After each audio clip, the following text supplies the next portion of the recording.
ধোনিও নেই, জাদেজাও নেই, রায়নাও নেই। সিএসকের সেই আইকনিক ট্রায়োর কেউই আজ হলুদ জার্সিতে মাঠে নামবেন না। চেন্নাই সুপার কিংস তাদের ইতিহাসে এই প্রথমবার এই তিনজনকে ছাড়াই কোনো ম্যাচ খেলতে নামছে।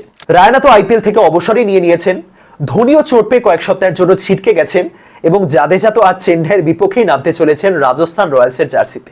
সময় কত তাড়াতাড়ি কেটে যায়, তাই না? চেন্নাইয়ের হয়ে ধোনি 272টা ম্যাচ খেলেছেন, রায়না খেলেছেন 200টা ম্যাচ, এবং জাদেজাও এক্স্যাক্ট 200টা ম্যাচ খেলেছেন। হলুদ জার্সিতে তিনজনের সম্মিলিত ম্যাচ সংখ্যা 672। শুধু আইপিএলই নয়, বিশ্বের যে কোনো ফ্র্যাঞ্চাইজি লিগের কোনো ট্রায়ও কোনো একটা দলের হয়ে এত সংখ্যক ম্যাচ কখনোই খেলেননি। চেন্নাইয়ের হয়ে এই তিনজনের সম্মিলিত রান সংখ্যা 13,000-এরও বেশি। ধোনি চেন্নাইয়ের হয়ে মোট 7টা ট্রফি জিতেছেন, আইপিএল এবং চ্যাম্পিয়ন্স লিগ টি20 মিলিয়ে। রায়না জিতেছেন 6টা, জাদেজা জিতেছেন 4টে। তিনজনের সম্মিলিত ট্রফি সংখ্যা 17টা। হ্যাঁ, ধোনি এখনো চেন্নাইয়ের হয়ে আরো কয়েকটা ম্যাচ খেলবেন বটে, কিন্তু তারও সময় ফুরিয়ে এসেছে। তিনিও এখন চেন্নাইয়ের ক্ষণিকের অতিথি।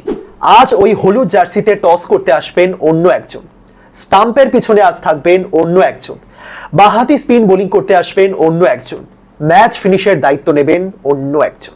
চেন্নাই সুপার কিংসকে বলা হতো বুড়োদের দল, কিন্তু সেই বুড়োগুলো এতটাই বুড়ো হয়ে গেল যে তাদেরকে খুব সহজেই রিপ্লেস করে দেওয়া গেল।